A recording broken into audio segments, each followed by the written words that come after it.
This program provides education, not advice. Sponsors pay a fee for endorsements and interviews. See the truthayf.com disclosure page for details. This is where technology, innovation, and personal finance come together. This is the truth about your future with Rick Edelman.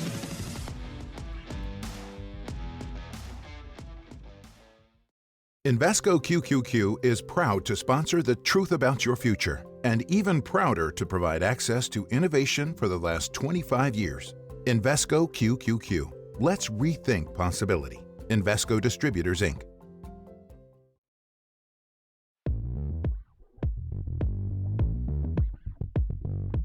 It's Friday, October 25th. On today's show, transportation and infrastructure. Plus, a conversation with Tom Bradley, the Chief Client Officer at Charles Schwab, about the upcoming Great Wealth Transfer and what it means for you and your clients. Got a couple of things to share with you today. We're going to be talking in my series on the presidential election and my indecision to date. I've gotten a couple of emails from people saying, Rick, I don't think you're undecided at all. I think you really have decided.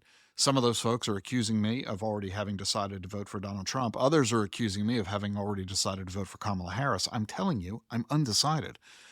And even if I wasn't undecided, I wouldn't be in a hurry to vote right now. I really am a firm believer of voting on Election Day, not only because it's fun. I just think it's a really patriotic thing to do, stand in line, chat with folks, and do our thing.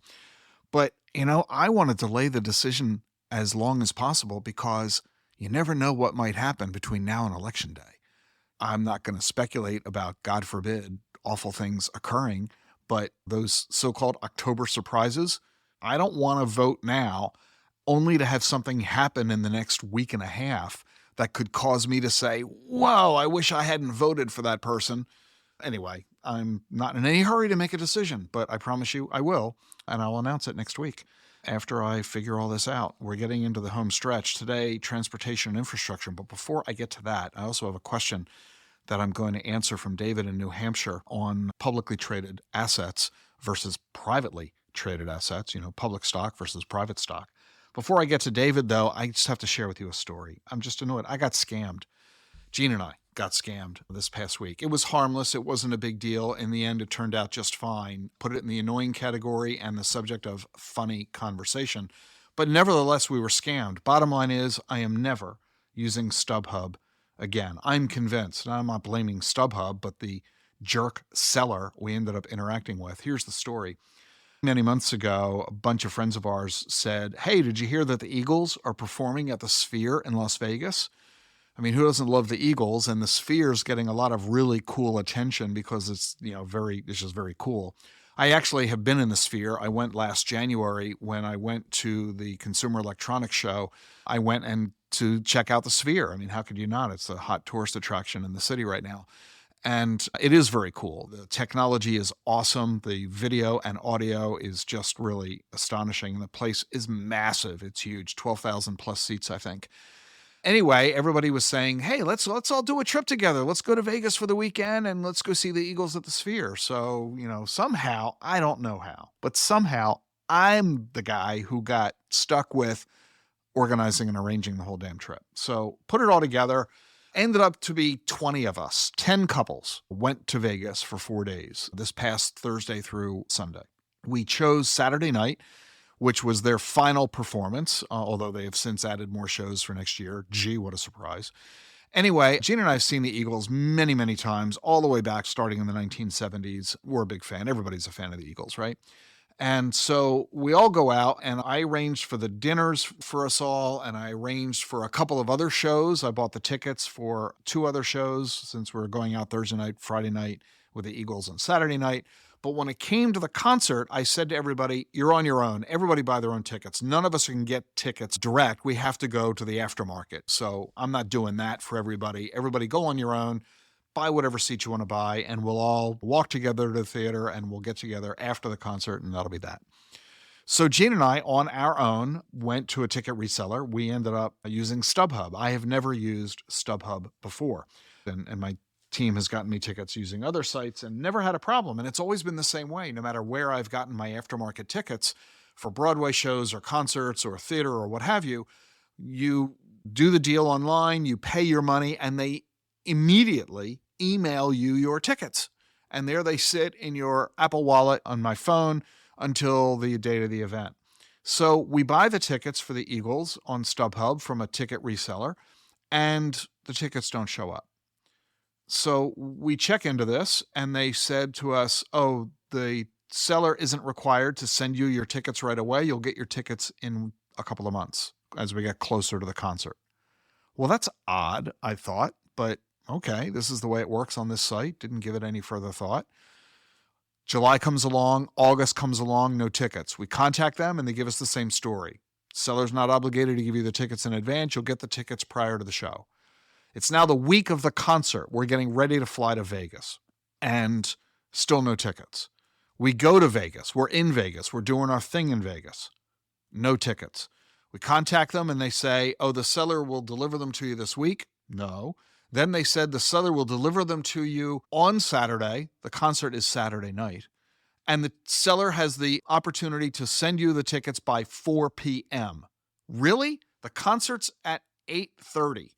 And the seller has until 4 p.m. to send me my tickets that I bought months earlier for which I had already paid and he'd already received the money. That's really odd. And I'm like, this isn't going to work.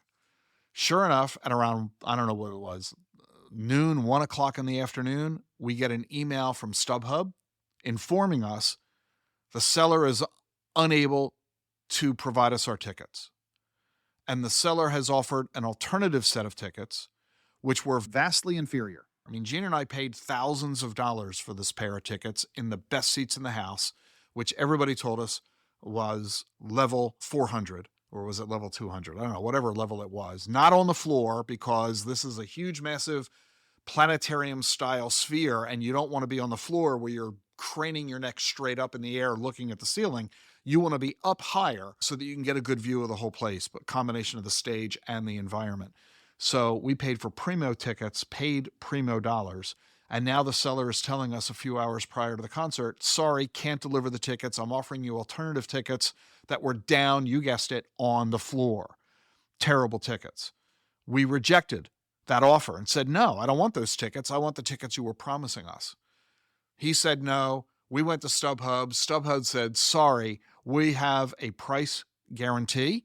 If you don't get your tickets, we give you your money back. You'll get your refund in 8 to 10 days. By the way, I'm still waiting. It hasn't been 10 days yet, but I've not yet gotten my money back. I assume I will. StubHub, by all reports, is a reputable company. I'm assuming I'll get my refund. But I didn't want my refund. I wanted 2 tickets to the Eagles that we had arranged for months and brought 18 other people with us to go enjoy the show. Anyway, we ended up not going to the concert. We couldn't get tickets. There was another alternative where they said, yeah, we can get you tickets, but we can't deliver them to you by email. You have to print them out. And I'm like, well, that's nonsense. First of all, I'm in a hotel. How am I going to print out the tickets? Second of all, what do you mean you can't send them to me digitally? That's absolutely absurd and ridiculous. That's another scam. So as far as I'm concerned, I have no proof of this. I have no evidence of this. But I think what happened is that the guy we bought the tickets from sat on the tickets for months, hoping to be able to resell them for even more than we paid. And sure enough, he finally succeeded a few hours before the show, and he stiffed us. Resold our tickets to somebody else, then with a ridiculous claim, sorry, unable to deliver your tickets. Yeah, no kidding, because you sold them to somebody else, and then tried to fluff off lousy tickets on us. Anyway, StubHub refused to do anything other than give us a refund, which I haven't yet received, but I think I will. And there we are. So everybody else got to go see the Eagles. Gene and I did not. Well, it turned out actually fabulous after all. We weren't all that enthused about seeing the Eagles. We've seen them a gazillion times. The guys are a gazillion years old. And other than having Gene see the facility of the Sphere, which I've already seen, so no big deal, and I saw a show there, so I've seen it. But Gene had not. I was looking forward to her having her see that. But she didn't really care one way or the other all that much. So we didn't get to go. So what? So we looked for something else to do. So I went to the hotel concierge and said, we want to go to a comedy club. What can you recommend that's in walking distance? And they said, Jimmy Kimmel's Comedy Club, 10-minute walk. We said, great, we'll go. We walk over to Jimmy Kimmel's. We walk inside without knowing who was performing. We were shocked, astonished, and just thrilled to death. Our favorite comedian, sheer dumb luck, pure coincidence, Orny Adams was performing, headlining at Jimmy Kimmel's that very night. We had an hour-plus show, second row, with Orny Adams. He's hysterical if you've never seen him. He has a wonderful Showtime special he did about a year ago. You got to go watch it. He's hysterical. The Tide detergent aisle. First of all, this is what's wrong with this country. We have scented trash bags. If your trash smells like trash, take it out. And we had an absolutely fabulous time. We're actually kind of glad that all this crap happened with StubHub and our Eagles tickets. But nevertheless, lesson learned for us, I'm never using StubHub again. So my point is, every time a door closes, a window opens, and something fabulous is going to happen. So we went with the flow. We weren't upset about it. It turned out even better than possible. Made the trip. It was absolutely great. We'll be back with more here on The Truth About Your Future. Stay with us. The Truth About Your Future with Rick Edelman is brought to you by Schwab. With Schwab investing themes, it's easy to invest in ideas you believe in, like online music and videos, artificial intelligence, electric vehicles, and more. Schwab's research process uncovers emerging trends. Then their technology curates relevant stocks into themes. Choose from over 40 themes. Buy all the stocks in a theme as is, or customized to better fit your investing goals, all in a few clicks. Schwab Investing Themes is not intended to be investment advice or a recommendation of any stock or investment strategy. Learn more at schwab.com/thematic investing.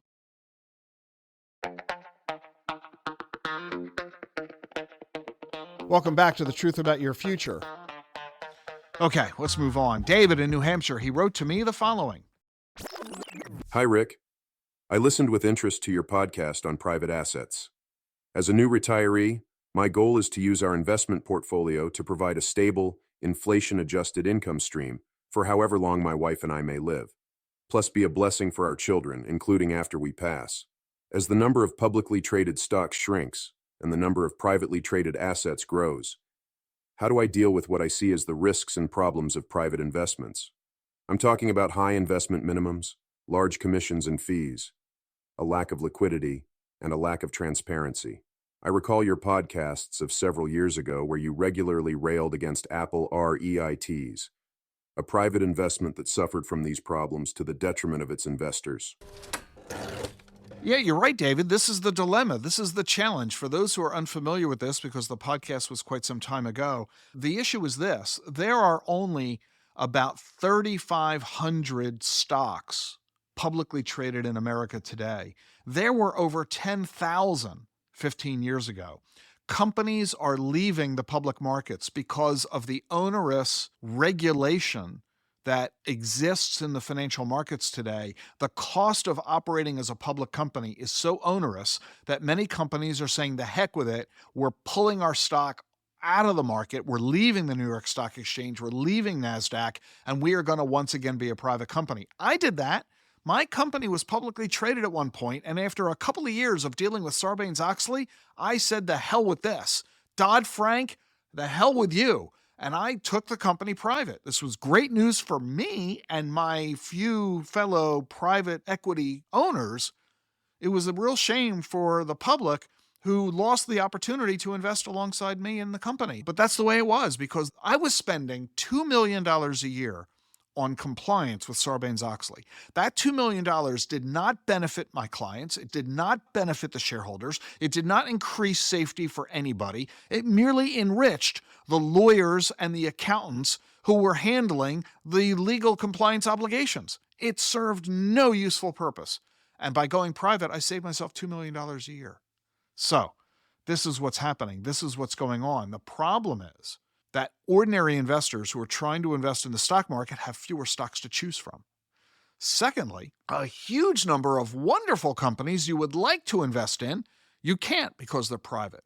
And this is why I focused on this in the show, that there are now increasing opportunities for you to be able to invest as a retail investor in funds that invest in private companies.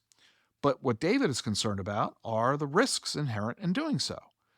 Yeah, David, you're right. These are risks. That's why I like the idea of these funds that you as a public investor can invest in that are managed by a Wall Street professional, letting them choose the private companies that you ought to be investing in. I think it's the way we solve the problem that you otherwise incur as an investor.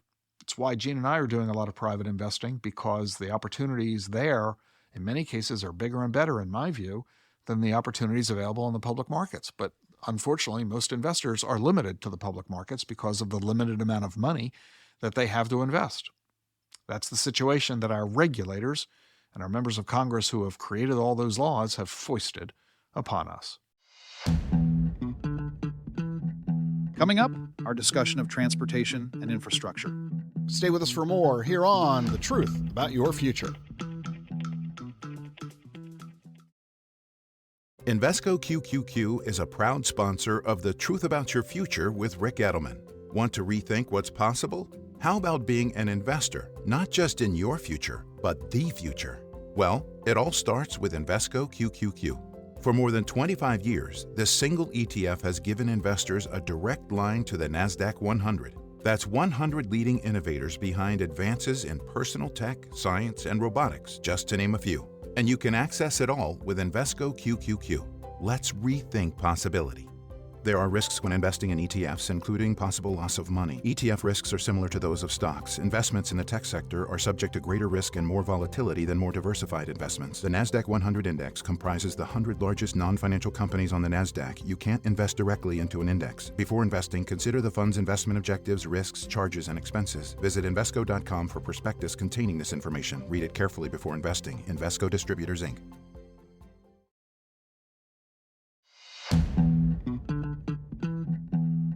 Welcome back. The Truth About Your Future continues. All right, let's move on to today's topic, transportation and infrastructure.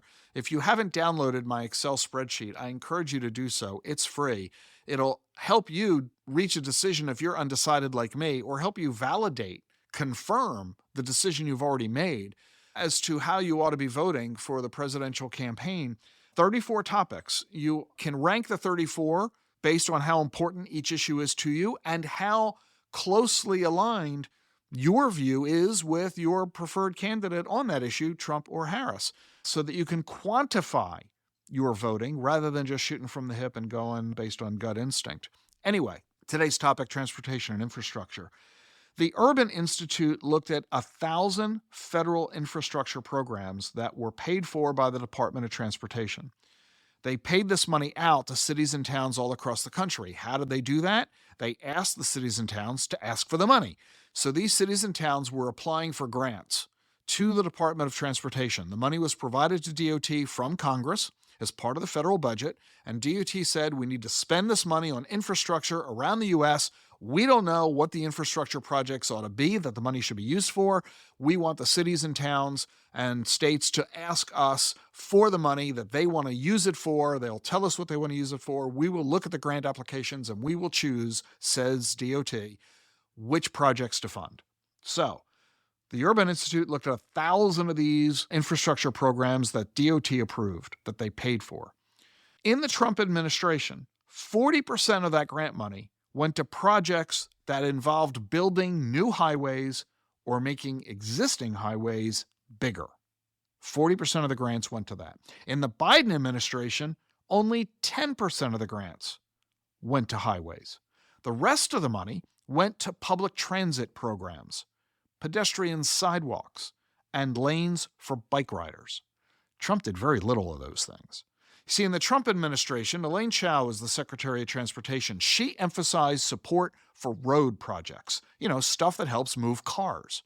But in the Biden administration, Pete Buttigieg is the current Secretary of Transportation. He calls for making transportation cleaner and advancing equity. So in the Biden administration, the projects that have gotten funding were for poor communities that are also facing environmental challenges, communities that are mostly filled with minorities.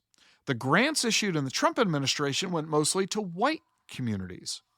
Wow, what a difference. If the past is the future, if we can assume that how Trump behaved in his prior term is how he'll behave in his next term, then we can expect the Department of Transportation is going to go back to expanding roads, and it's going to cut funding for trains and buses, bike lanes, and sidewalks.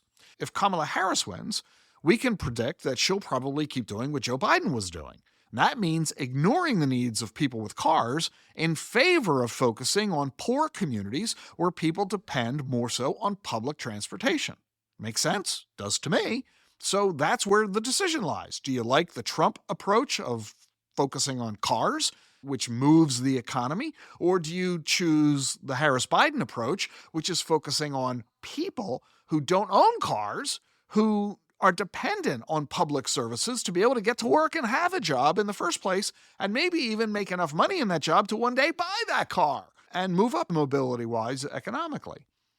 But here's the amazing thing. Neither one of them have really said anything about any of this. Transportation as a topic isn't even mentioned on either one of their websites or in their campaign platforms. Have you seen either one of them say a word about transportation in any of their stump speeches? I would want to see a policy. This is just me talking. I would want to see a policy that gives proper allocation to both of these needs because they're both legitimate. Keep the economy growing by funding the expansion and improvement of our highways, but also give support to lower-income households that don't own a car. They don't care about highways. Let them get a job by giving them access to those jobs via buses and trains. But neither Harris or Trump took that approach in the past. Neither has said they'll do that in the future. All I can say is that, therefore, on the topic of transportation, Trump versus Harris, Harris versus Trump, on transportation, because neither one of them has said a thing, and neither one of them are doing both, they're only, I think, going to do one or the other. On transportation, at least right now for me, it's another draw. Coming up next, my conversation with Tom Bradley, the Chief Client Officer at Charles Schwab, about the upcoming Great Wealth Transfer and what it means for you and your clients. We'll be back with more here on The Truth About Your Future. Stay with us.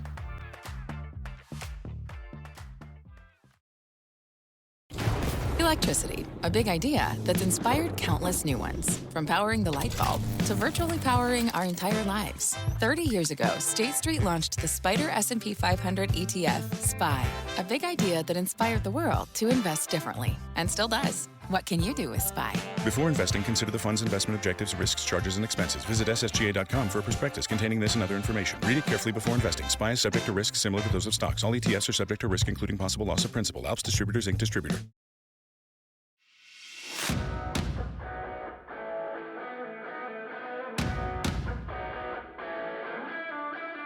I'm Rick Edelman. I'm glad you're listening to The Truth About Your Future. I am really excited to bring onto the program Tom Bradley. If you don't know who Tom Bradley is, it means you're not a financial advisor. Tom is one of the best-known people in this industry. He was president of TD Ameritrade's retail and institutional business. He is now Schwab's chief client officer. Tom is known by everybody everywhere in the RIA field. He's been named one of the 25 most influential people in the RIA community. Tom, you and I go way, way back. My entry into the RIA space was with you way back when in the early 2000s.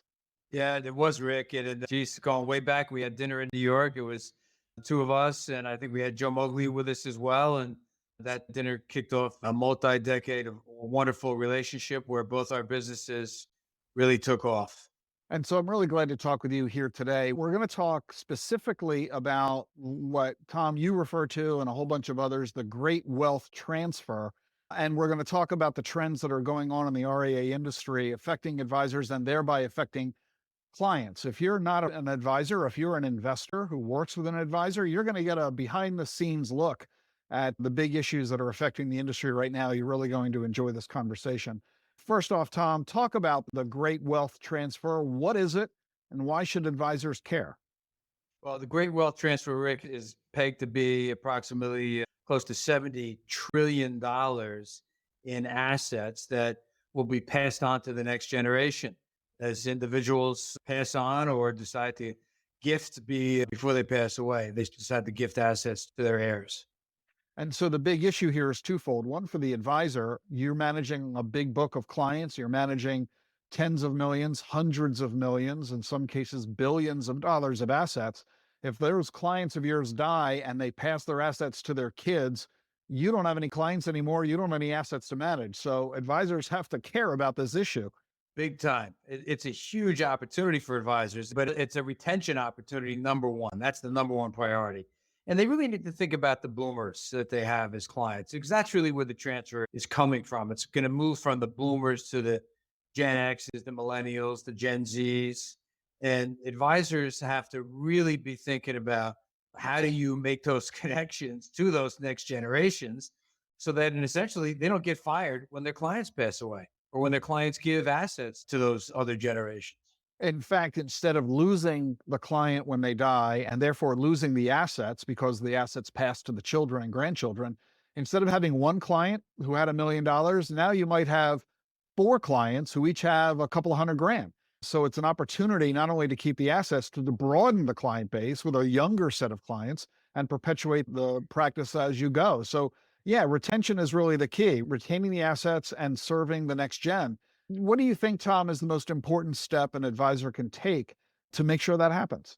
I mean, the number one thing that advisors have to do is they have to have the conversation with their existing clients about this asset transfer. And they have to be at the ready to provide critical services to the millennial, to the boomer clients so that they can help them with this transfer of assets. So that could be tax planning, estate planning, charitable giving is critical to a lot of these boomers as well. So they have to be kind of ready with services. And number one, they have to have that conversation. What are you thinking about boomer client in terms of the transfer of your wealth to the next generation? Do you think advisors are doing enough in this area? I mean, what a lot of surveys are telling us is that the children and the grandchildren say, most of them, that when their parents and grandparents die and they inherit assets, they're going to find themselves a new advisor. They're not going to keep daddy's advisor or granddaddy's advisor. Do you think that that's true in many cases? And advisors, are they doing enough to prevent that from happening? Well, I think Schwab conducts a survey, and a good percentage of advisors are doing something about it. But I think you could say that more should be doing something about it. But let me just give you a couple stats here. 75% of the advisors we surveyed said they're talking to their older clients about this transfer, and 70% of advisors are involving more family members in the conversation. And that really, those two things are the key. I think, yeah, more advisors, it should be 100%. There shouldn't be an advisor out there that isn't having this conversation with their existing clients. And every advisor needs a strategy around how do you bring the next generation into the conversation. We had some advisor meetings a couple weeks ago that I was sitting down with some firms, and we had this discussion around what they're doing. One of the top things that we're seeing advisors do is they are serving their clients through a team-based system. Instead of one-on-one, they're going team-based, and they have multi-generations on the team. So you might have a boomer to a boomer that had the original relationship, but then you have a next gen on the team, and then maybe even another gen on the team. So when you bring the family in, it might be more natural to make connections generation to generation. Makes a lot of sense. I find, for example, that a lot of older established advisors, those in their 60s, and more than half of the nation's advisors are in their 60s, they really don't care about crypto, for example. And they argue that their clients don't really care about crypto, but their clients' kids do. And so what we're finding is a lot of boomer advisors are bringing on younger associates who care as much about crypto as the client's children do. And it works out really well, because if you die and your children have never met your advisor, there's no relationship. There's no reason for your children to stay with that advisor. So if that advisor gets to know the family and gets to understand their needs and their concerns, their risks and their fears, the advisor has a much greater opportunity to keep the assets, to be of service to those children and grandchildren. And the children and grandchildren avoid the hassle of having to go find a new advisor when they know nothing about any of them. So everybody wins when they do it right. That's right. This is such a relationship-based business, Rick, as you and I know so well, and other advisors know so well. And that relationship is critical. And also just the model itself, right? That strengthens that relationship, that fiduciary model. It's just more investors are picking this model. And so the model in and of itself is phenomenal, but how do you build those relationships and communicate the advantages of that model to the next gen? That has to start now, not at the funeral home. It has to start now. So bring the next generation in, build those relationships up over not even months, but over years. So you want to start early. And there's no reason even to wait till the kids are 18 years old. I've talked to advisors that say, listen, they bring the kids in that are under 18 and they have different activities and ways that they engage the youth in the family so that the youth gets to know the advisory firm, the wealth manager, from a very young age. So I get that point. It makes an awful lot of sense that advisors need to engage not just with their clients, but with their clients' children and grandchildren. Makes total sense. But I'm wondering that if all the advisor's doing is including those kids in the conversations that they're having with the kids' parents, the kids are going to see the investments that mom and dad own. And those investments, I would argue, are going to be more traditional, the kinds of investments those parents have owned for decades, which are appropriate for their own circumstances, which suggests to me they're going to be more conservative in nature, more income oriented, as opposed to growth, as opposed to technology, for example. And I'm wondering if the kids might say, oh, that's great for mom and dad, but it's not what I would want. So do the advisors need to do something more than merely engaging with the kids? Do they need to appeal in a different way to this younger generation of investors? 100% spot on, Rick. They have to be ready to go on a number of different fronts, things that they might not be used to or maybe not even believe in. They have to kind of open up their thinking. You mentioned crypto before. Whether you believe in crypto or digital assets or not, you have to be educated on it and you have to be ready to speak to it and at least explain why you believe or don't believe in any particular asset. But I think alternatives in general, if you wanted to drop crypto into that alternative category, which I would, you have to be ready to go on all types of alternative investments. You have to be ready to go on derivatives and options and even simple things like writing cover calls or protecting portfolios. And I know that what we're doing at Schwab to help advisors get prepared is we're providing a technology platform and an education platform that helps them get up to speed on some of these things. I know what you're doing around educating advisors on digital assets and crypto. You've got easily the best education platform that's out there on this. At Schwab, we have what we believe to be a phenomenal educational platform around educating advisors on how to use options in their portfolios to execute against different strategies, like generating more income and protecting portfolios. And then we also have what we brought over from the Ameritrade deal and integrated into the Schwab platform, technology like iRebal and ThinkPipes that enables advisors to conduct their business in an efficient and effective manner and do a better job for their clients. TD Ameritrade was well known for its technology leadership, which has now moved into Schwab following that merger over the past couple of years, which you were a huge part of doing. And Schwab has been one of the leaders in crypto availability, making available the Bitcoin and Ethereum ETFs. Schwab has a variety of crypto ETFs on its platform. So advisors can no longer argue, there's no way I can help a client in this space. You certainly can. And as you pointed out, crypto is just the start. Options, derivatives, and other alternatives are a key element of this. So advisors not only need to be engaging with the clients on behalf of the kids, they need to be saying to the kids, we might not be doing this for your mom and dad, but we certainly can be doing it for you because the kids have a different set of needs and circumstances, goals and objectives compared to their older parents. So I think that this is really critical. One of the fascinating things here, though, Tom, is that this is an issue not just affecting the individual client and their kids. This great wealth transfer is going to affect the RIA industry as a whole. And Schwab's going to be a big part of that. I mean, Schwab is handling, as the custodian, massive amounts of money on behalf of RIAs and their clients all across this country. So what is Schwab doing? Talk about that, of how you're helping RIAs deal with this entire great wealth transfer. Yeah, to us, Rick, it's all about access to things like alternative investment products. We're building out, in partnership with other firms, an extensive alternative investment platform, which represents a growing percentage of the advisor portfolios. We're investing heavily into our bank to have banking products like pledged asset lending in accounts and mortgages in accounts. That we believe has to be an important part of the advisor's offer. And frankly, we're in the position to be able to make that available to advisors and their clients versus an individual advisor trying to open up their own bank. That's just not realistic, but we can do that and make that available. Digital, the next generation, and frankly, even the baby boomers, I think even the baby boomers are very engaged digitally. And certainly the next gen, that's table stakes for the next gen to be able to interact digitally with your brokerage firm or advisor or custodian, however you want to view that, whether that's opening accounts or moving money, you have to be ready to go digitally so that the next generation can pick up their phone and get done what they want to get done. And it's safer and more secure too than the old fashioned paper. We don't call it good old fashioned paper anymore. We call it old fashioned paper, bad old fashioned in that case.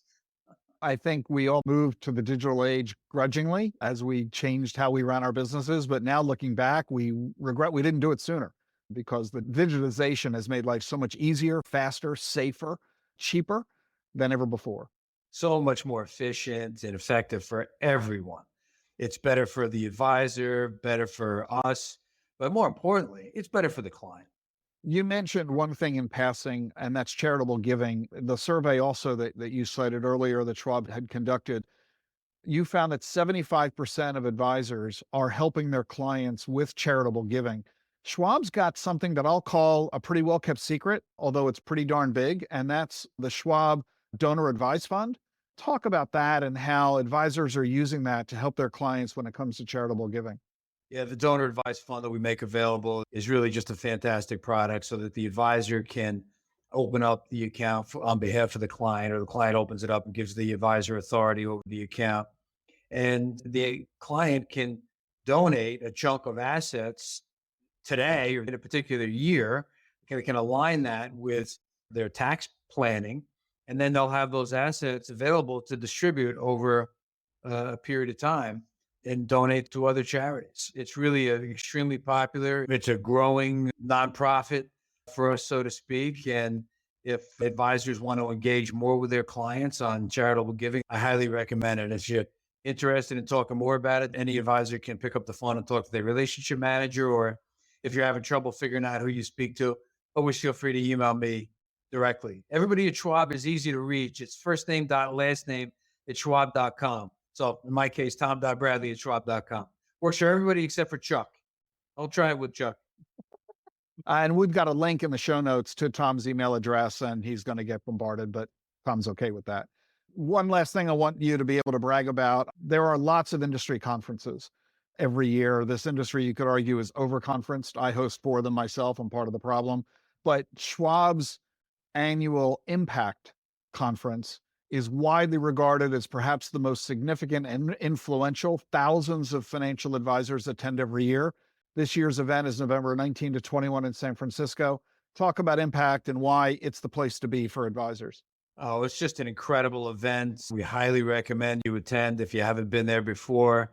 It's just anything and everything in the advisory industry. And so we'll have keynote speakers, breakout sessions. We'll have a massive hall of individuals that have products and services that potentially could benefit advisors, and all packed into a few days. And it's work, but it's also a lot of fun. And the networking is just phenomenal.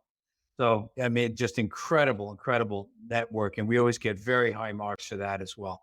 Hugely effective, successful advisors running the biggest practices in the industry are there, as well as new young advisors looking to learn and grow. Network is really the key thing. I've been honored to speak at Impact many times, and it's a terrific event. So I would encourage you to take a look at that. Go to Schwab's website. We got a link to Impact in the show notes as well, so you can get the direct info on what that's all about. If you've never been there, make sure you do go this year. Tom Bradley, Chief Client Officer of Schwab. Great to be with you, my friend. Good to see you. And we'll talk again real soon. Thanks for having me, Rick. Take care. How should you think about Bitcoin? Turn to a specialist. For 6 years, Bitwise has been helping investors access crypto. Bitwise manages the world's largest crypto index fund. They also offer 6 crypto ETFs. You get cutting-edge insights, expert Bitcoin research, and a nationwide team to help. Bitwise helps investors and advisors navigate crypto with confidence. Partner with a specialist. Look for ETFs backed by Bitwise. BitwiseInvestments.com. Carefully consider the extreme risks associated with crypto before investing.